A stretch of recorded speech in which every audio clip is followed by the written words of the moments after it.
Hello दोस्तों, कैसे तो आप सब। उम्मीद करता हूँ बहुत अच्छे हैं और अच्छे ही रहने वाले हैं।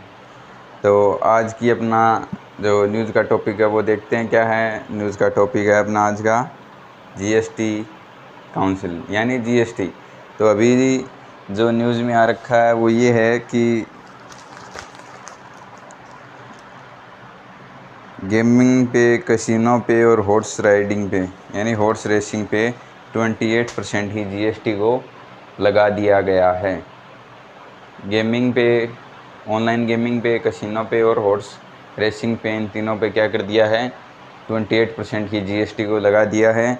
यही अपनी न्यूज़ है, ये देख लीजिए, आप पढ़ लीजिए।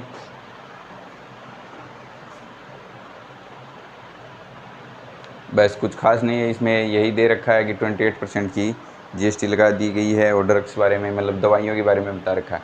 देखिए, वो कहते हैं ना, न्यूज़ तो बहाना है, अपने को तो जीएसटी पढ़ना है। तो अपन आज पढ़ेंगे जीएसटी।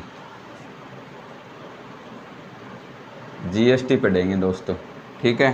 तो ये न्यूज़ भी थी और अपन ये टॉपिक भी पढ़ने वाले हैं। तो सबसे पहले देखते हैं अपन कर के बारे में, यानी टैक्स के बारे में। टैक्स है क्या? देखिए, टैक्स क्या होता है। टैक्स होता है सरकार को देने वाला एक पक्षीय भुगतान, यानी पेमेंट। एक पक्ष का भुगतान अपन सरकार को करते हैं ना, ठीक है, उसको कहते हैं टैक्स। तो कर क्या है? एक तरह से अपने द्वारा सरकार को एक पक्षीय यानी वन साइडेड, एक पक्षीय किए जाने वाला भुगतान है। इसका मतलब ये है कि एक पक्ष का मतलब ये होता है कि सरकार की कोई जवाबदारी नहीं होती कि उसके बदले में आपको कुछ, मतलब कोई सेवा उपलब्ध करवाए। तो ये एक पक्षीय भुगतान होता है। लेकिन जैसे ऐसा है कि अपन ने टैक्स दिया, या फिर सैलरी पे दिया, या फिर किसी प्रोडक्ट पे दिया, तो अपन सरकार को ये नहीं कह सकते कि हमने उस महीने पे इतना टैक्स दिया था तो हमारे घर के सामने लाइट लगवाओ या फिर रोड बनवाओ। तो इस तरह की मांग नहीं कर सकते अपन सरकार से। तो ये सरकार का एक पक्षीय भुगतान है, ठीक है दोस्तों। तो उसको क्या कर समझ लीजिए आप, एक पक्षीय भुगतान है। किसको? सरकार को अपने द्वारा सरकार को किया जाने वाला एक पक्षीय भुगतान, उसको ही क्या कहते हैं अपन? टैक्स कहते हैं। सरकार की कोई जवाबदेही नहीं है इस टैक्स के बदले में आपको सेवा प्रदान करवाए, ठीक है। ये होता है टैक्स। अब देखते हैं टैक्स का जो प्रकार है अपने, वो कितने हैं। टैक्स के प्रकार हैं, देखिए 4 प्रकार हैं। एक तो होता है अनुपातिक, दूसरा होता है प्रतिगामी,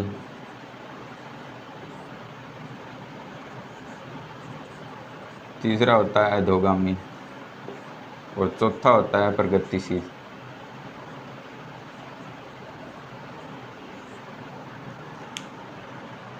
ये 4 प्रकार होते हैं टैक्स के। तो टैक्स इन 4 प्रकारों के हिसाब से ही लगाया जाता है। प्रगतिशील, अधोगामी। देखिए, अनुपातिक में क्या होता है, ये ऐसे ग्राफ बनता है।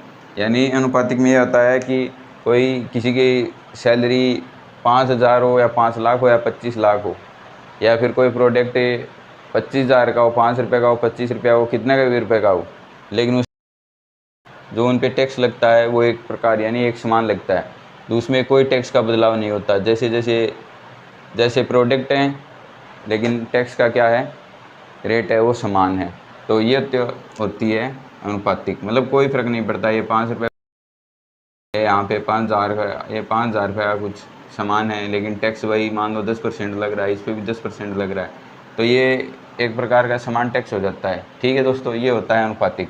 दूसरी बात करते हैं प्रतिगामी की। प्रतिगामी क्या होता है? प्रतिगामी ऐसे होता है, यानी यहाँ पे आपकी सैलरी 2 लाख है, या फिर कोई सैलरी या प्रोडक्ट जो भी मान सकते हो, और यहाँ पे आपकी 2,000 है, ठीक है। तो यहाँ पे तो आपको देख लो, मान लो 10% देना पड़ता है 2 लाख पे तो, और यहाँ पे बात करें तो यहाँ पे मान लो 25% देना पड़ता है। मतलब कहने का मतलब ये है कि जैसे जैसे प्राइस बढ़ती है, चाहे वो सैलरी लगा लेते हैं अपन, जैसे जैसे सैलरी बढ़ती है वैसे वैसे क्या होता है, टैक्स की रेट कम होने लगती है, वो होता है प्रतिगामी। बात करते हैं प्रगतिशील की। प्रगतिशील प्रतिगामी का क्या होता है, उल्टा होता है, ये ऐसे होता है, ये ग्राफ है ऐसे, मतलब जैसे जैसे रेट बढ़ती है या सैलरी बढ़ती है, प्रोडक्ट की रेट बढ़ती है, वैसे वैसे क्या होती है, टैक्स की रेट बढ़ती है, जैसे 5%, 10%, 28% ऐसे। तो ये प्रगतिशील कर है। अधोगामी भी एक प्रगतिशील ही कर है, लेकिन ये एक समय पे कांस्टेंट हो जाता है। यानी कोई 10 लाख रुपए कमा रहा है लास्ट, तो उसके ऊपर 10 के बाद में कोई 20 कमा रहा है, कोई 25 कमा रहा है, कोई 28 कमा रहा है, तो उसके ऊपर जो टैक्स की रेट है वो 28% लगी, चाहे वो 10 लाख कमाओ चाहे 15 लाख कमाओ, लेकिन यहाँ पे कांस्टेंट हो गई। तो यानी एक समय के बाद कांस्टेंट हो जाती है, उसको अधोगामी कर कहते हैं। तो ये 4 प्रकार की कर प्रणाली होती है, तो इन हिसाब से टैक्स लगाया जाता है। अब बात करते हैं भारत में, तो भारत में कौन सी है, आप बता सकते हो कौन सी है?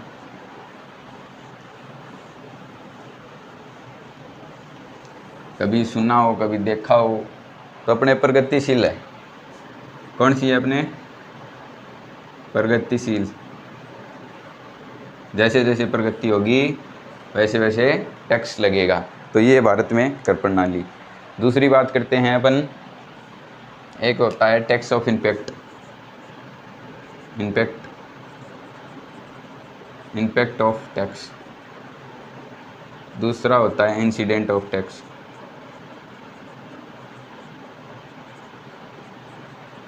ये क्या होते हैं देखिए, एक तो होता है करापात हिंदी में, और एक होता है कराघात।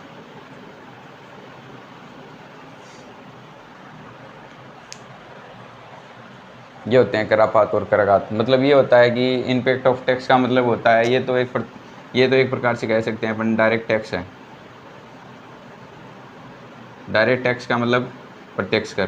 प्रत्यक्ष कर का मतलब जो किस पे लगता है, फर्मों पे लगता है, किसी व्यक्ति पर लगता है। ठीक है, ये तो हो गया करापात। बात करते हैं कराघात की। ये होता है इनडायरेक्ट टैक्स पे, मतलब ये लगता है अंतिम उपभोक्ता पर।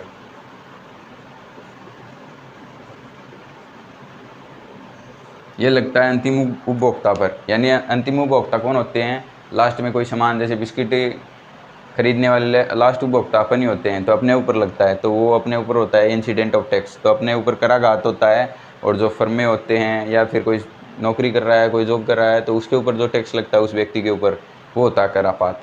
ठीक है दोस्तों, ये हो गई दूसरी बात।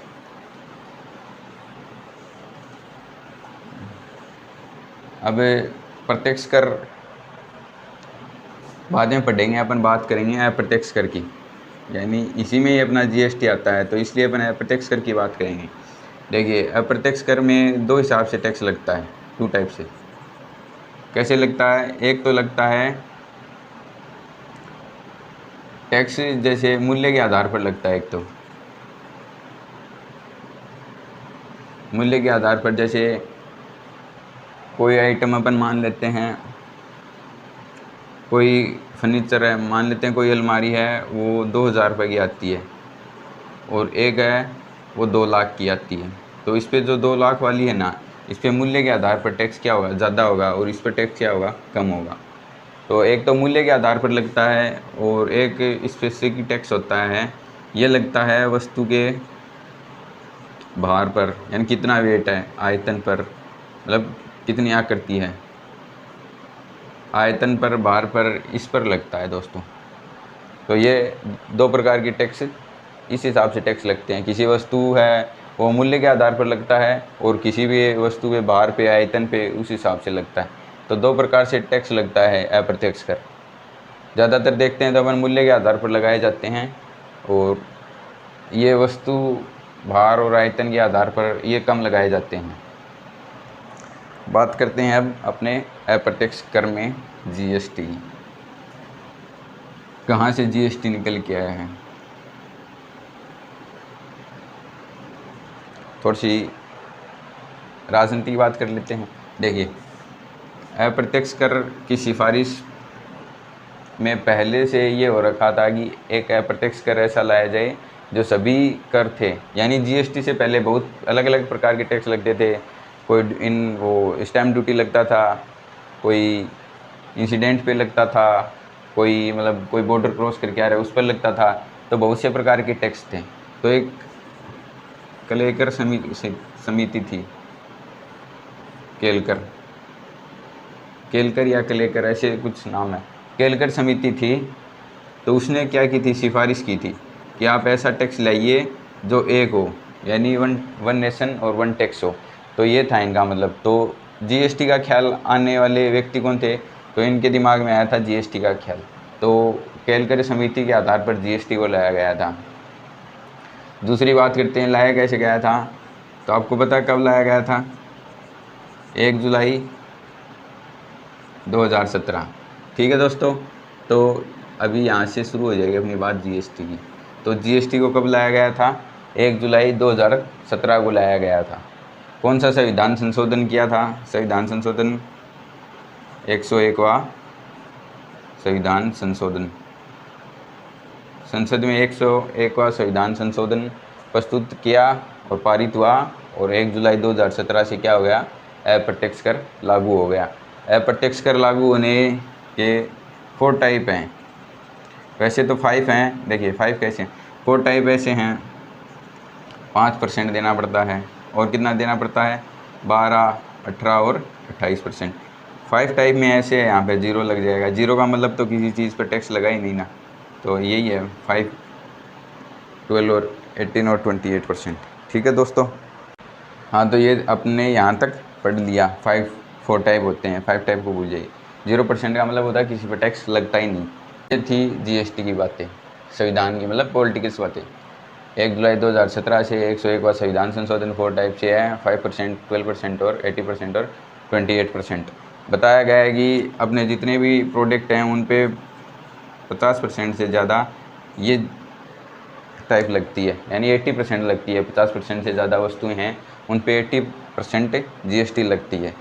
तो सबसे ज़्यादा इनमें से लगने वाली कौन सी परसेंटेज है, वो 80% है। यानी आधे से ज़्यादा वस्तुओं पे तो 80% की जीएसटी अपने को देनी पड़ती है। इसलिए अभी ये जो बताया ना, ऑनलाइन गेमिंग, कसिनो और हॉर्स राइडिंग पे, इन पे 28% की है जीएसटी। ठीक है दोस्तों। और अब देखिए, अप्रत्यक्ष कर लागू मतलब जीएसटी लागू करने से क्या हुआ था, राज्यों को हानि होने लगी थी। क्यों हानि होने लगी थी, क्योंकि one nation one tax, one nation one tax ये था। यानी जितने भी कर थे ना, मतलब जो कर राज्य के अंडर में आते थे, राज्य लगाते थे, उनसे आमदनी होती थी राज्य को, तो राज्य का क्या था, नुकसान होने लगा। तभी 2017 से संसद में एक नियम बना, या फिर एक प्रकार से कह सकते हैं राज्यों को राहत देने के लिए एक पैकेज बना। उसको कहते हैं अपन क्षतिपूर्ति उपकर बोलते हैं।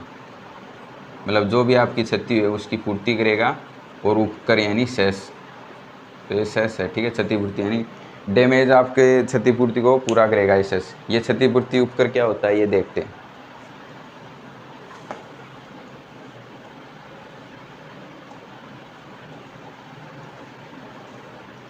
देखिए क्षतिपूर्ति उपकर ये होता है, जैसे देखिए राज्य है, अब राज्य कोई कार्य करवाएगा, राज्य अपनी जनता के लिए कोई भी कुछ भी कार्य करवाता है, तो उसकी इनकम का सोर्स क्या होता है, कर ही होता है।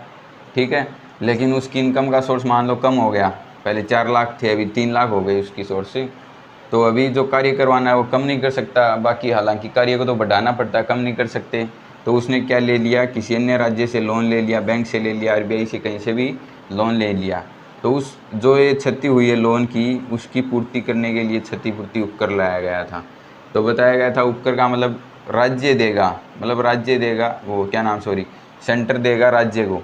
ठीक है, तो सेंटर राज्य को क्षतिपूर्ति उपकर देगा, और वो कितना भी दे सकता है, वो अलग अलग राज्य की जनसंख्या, क्षेत्रफल, उस हिसाब से जो कार्य किया है उसकी रिपोर्ट के हिसाब से देगा। और ये जो उपकर है ये लगाया जाएगा, कोई विलासिता की चीज़ होगी, विलासिता की चीज़ जैसे कोई सिगरेट, शराब, जुए वगैरह होते हैं ना, उन पे अतिरिक्त भार लगाया जाएगा, कर लगाया जाएगा, उसके ऊपर भी कर लगाया जाएगा। वो जो कर आएगा वो राज्य को बांटा जाएगा। ठीक है दोस्तों। ये था क्षतिपूर्ति उपकर। ये 5 साल का एग्रीमेंट था, हालांकि अभी और बढ़ा दिया गया है इसको, ये 2026 तक का बढ़ा दिया गया है, ठीक है। और लेकिन ये जो क्षतिपूर्ति उपकर देने का जो परसेंटेज था वो अब की बार कम कर दिया गया है। पहले जितना मिलता था उतना अभी नहीं दिया जाता। ये होता है सेस, तो राज्य को सेंटर देता है भाई। अब जीएसटी की अप्रत्यक्ष कर में ये बात होगी।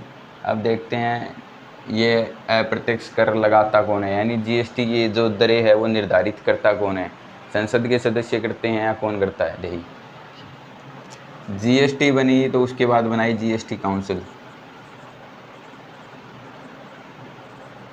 ये देख लेना आप काउंसिल क्या होती है। जीएसटी काउंसिल बनी, जीएसटी काउंसिल बनी संविधान में 279 ये क्या है, ये आर्टिकल, ठीक है। तो ये आप खोल के देखोगे तो इस पे आपको क्या मिलेगा, जीएसटी काउंसिल यानी जीएसटी परिषद। जीएसटी का मतलब तो पता ही होगा ना, गुड सर्विस टैक्स। तो जीएसटी परिषद वो 279 ए के आर्टिकल ए में है, ठीक है। तो इसमें कौन, पहले तो सदस्य देख लेते हैं कौन होते हैं। संख्या है वो कितनी है ये निर्धारित नहीं है, होंगे कौन कौन ये निर्धारित है। देखिए अपने जो देश का क्या है, वित्त मंत्री, वो होगा इसका अध्यक्ष, यानी चेयरमैन इसका वित्त मंत्री होगा। तो जो फैसले हैं वो वित्त मंत्री के अंडर में लिए जाएंगे, जीएसटी के जितने भी फैसले हैं। और बाकी कौन होते हैं, बाकी देश के अन्य मंत्री होते हैं जो क्या करते हैं, वित्त का कार्य होता है ना, यानी जो पैसे का कार्यभार संभाल रखा है, जो मंत्री हैं 4, 5, 20 जितने भी हैं वह भी इसमें होंगे। दूसरी बात राज्य के वित्त मंत्री होंगे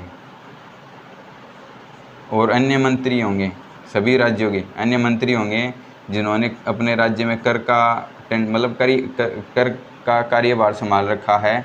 और जैसे किसी पैसों का लेन देन वगैरह इनका जो कार्यभार संभाल रखा है वो मंत्री होंगे, ये सदस्य होंगे जीएसटी परिषद में। और यही क्या लेंगे, निर्णय लेंगे जीएसटी के बारे में। लेकिन सर्वोच्च पे कौन, अपना सर्वोच्च न्यायालय। सर्वोच्च न्यायालय ने ये व्यवस्था दी, यह निर्णय दिया थी कि जीएसटी काउंसिल का लिया गया निर्णय या फिर दिया गया निर्णय बाध्यकारी नहीं होगा। वहीं से ये एक निकल के आया अनुच्छेद 42 का 6A, ठीक है। ये आर्टिकल निकल के आया और कहा कि राज्य हो या चाहे केंद्र हो, वह जीएसटी के लिए अपने अपने कानून बना सकते हैं, ठीक है दोस्तों। तो ये जीएसटी के कानून राज्य अपने हिसाब से बना सकता है, कानून बना सकता है जीएसटी के, मतलब किस हिसाब से टैक्स को कलेक्ट करना है और कलेक्ट नहीं करना, उस हिसाब से कानून बना सकता है, ना कि ये रेट डिसाइड कर सकता है। तो यहाँ से सर्वोच्च न्यायालय ने व्यवस्था दी कि जीएसटी काउंसिल के जो निर्णय हैं वो बाध्यकारी नहीं होंगे, ठीक है दोस्तों। यह था अपना जीएसटी काउंसिल। अभी इसमें एक चीज़ और दे रखी है, वो है जीएसटी अपीलेट ट्रिब्यूनल्स। ये देखते हैं ये क्या होता है। जीएसटी को ख़त्म करके ही रखना है भाई।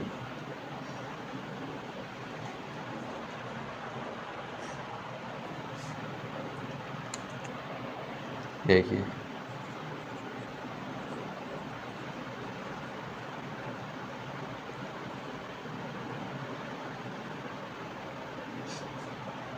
क्या होता है, ये देखते हैं। देखिए जैसे मान लेते हैं ये भी ऐसे ही है, कोई संविधान में क्या नाम है, एक प्रस्ताव पास हुआ बनाने के लिए 2019 में कि एक ऐसा ट्रिब्यूनल बनाया जाए जो क्या करे, जीएसटी से संबंधित जितने भी मुद्दे हैं उनको सोल्व करे। जैसे मान लेते हैं निर्णय लेने वाला, तो ये दूसरा मंच है, निर्णय लेने वाला तो जीएसटी का ये क्या है, दूसरा मंच है।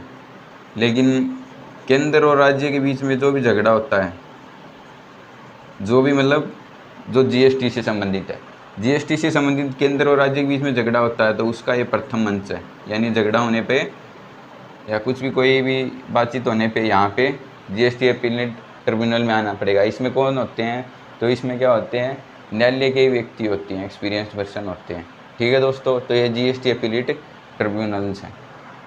आगे बात करते हैं जीएसटी लगाते कैसे हैं, किस हिसाब से जीएसटी लगते हैं वो देखते हैं। देखिए जीएसटी लगती कैसे है वो देखते हैं। जीएसटी गुड सर्विस टैक्स, मान लेते हैं एक तो सबसे पहले ये देख लेते हैं कि एक तो होती है एसजीएसटी, एक सीजीएसटी होती है और एक आईजीएसटी होती है। एसजीएसटी का मतलब स्टेट यानी राज्य की जीएसटी, सी का मतलब सेंटर यानी केंद्र की जीएसटी, और ये राज्य की। ये इंटीग्रेटेड जीएसटी यानी केंद्र और राज्य दोनों आते हैं इसमें, केंद्र प्लस राज्य।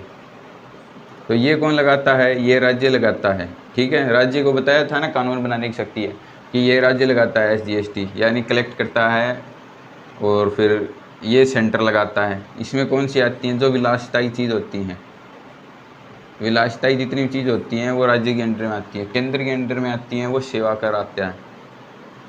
सेवा कर कौन लगाता है, सेंटर। ठीक है, और ये विलासिताई उपभोग की जितनी भी चीज़ आती हैं, जैसे कोई शराब गुटखा बीड़ी, ये जो जितनी भी चीज़ें आती हैं उन पे जो कानून बनाने का जो अधिकार दे रखा है वो एस यानी स्टेट जीएसटी यानी एसजीएसटी लगेगी उन पे। सेवा कर है, सेवा यानी किसी जो भी सेवा करते हैं अपन, जो सेवा में आते हैं जो भी चीज़ें, उन पे जीएसटी ये लगाता है सेंटर। और आईजीएसटी का मतलब होता है ये अंतर्राज्यीय व्यापार के लिए है।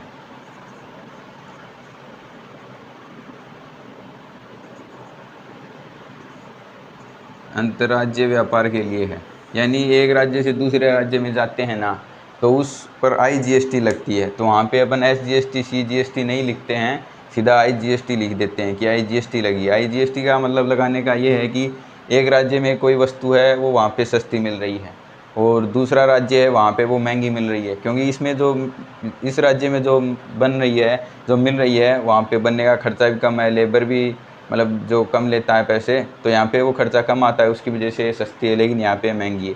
तो इस सस्ती से यहाँ पे महंगी की ओर जाती है, तो यहाँ पे तो घाटा होने लगा ना।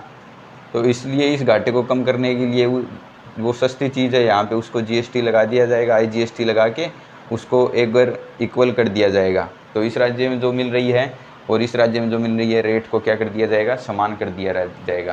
तो इसलिए आईजीएसटी लगाई जाती है। ठीक है दोस्तों, समझ गए ना। मतलब दो राज्यों के बीच में जो जीएसटी की दर है ना, उनको इक्वल करने के लिए आईजीएसटी लगाई जाती है। ये आईजीएसटी है। अब समझते हैं जीएसटी किस हिसाब से लगती है।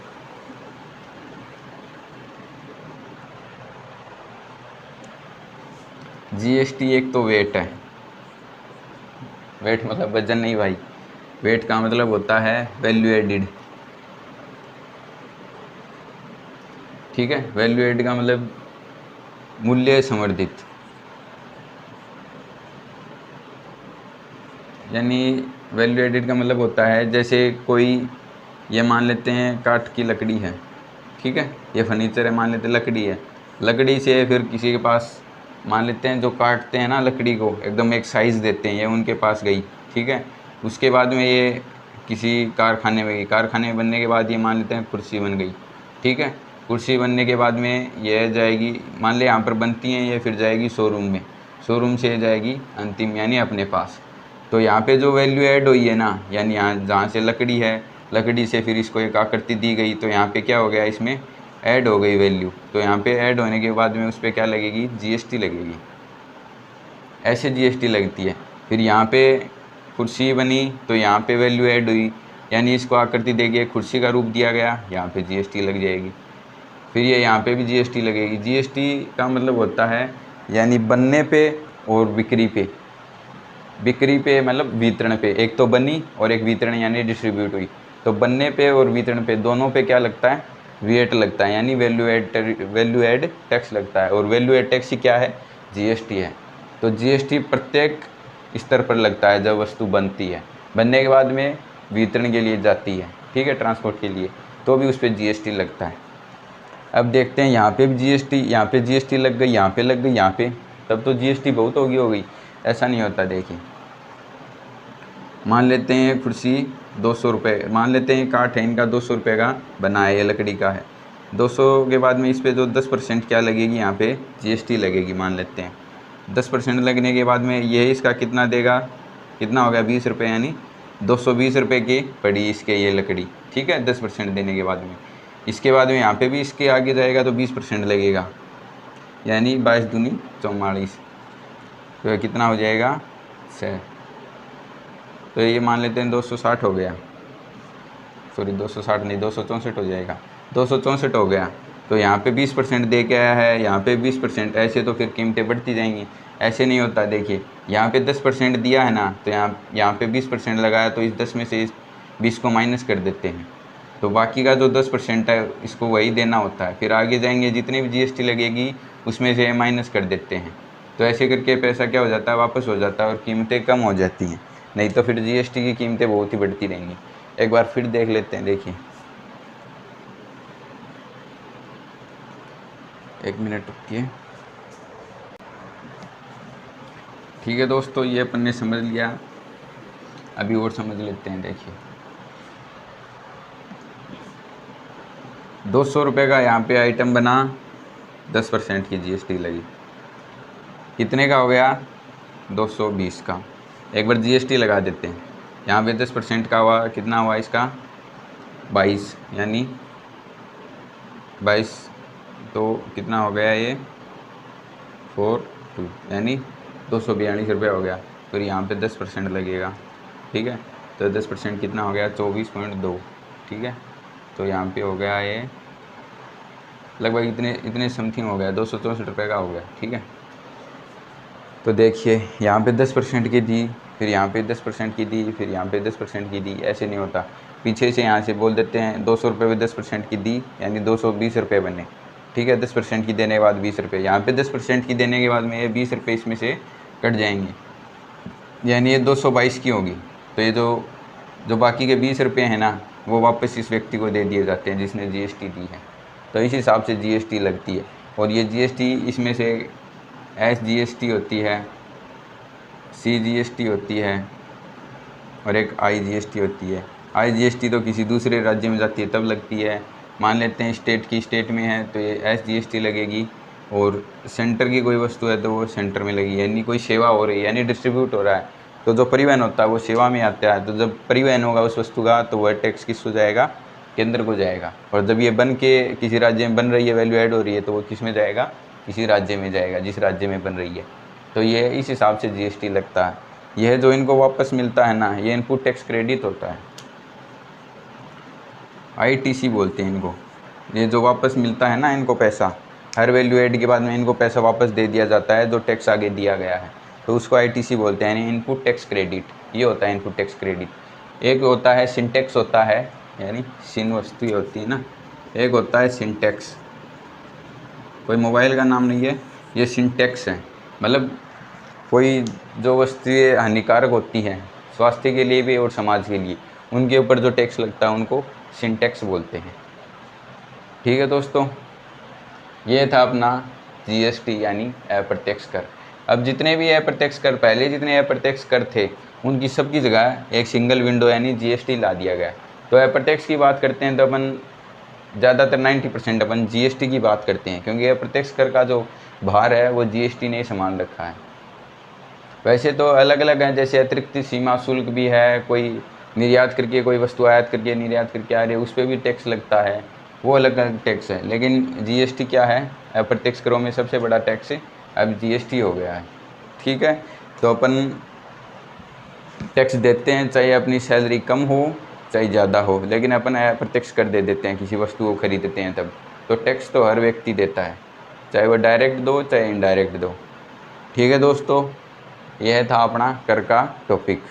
न्यूज़ तो एक बहाना था, अपने को तो टॉपिक जो करना था। तो ये था अपना जीएसटी का, और बताइए कैसा लगा आपको, और चैनल को लाइक वगैरह सब्सक्राइब वगैरह कर लीजिए। जय हिंद।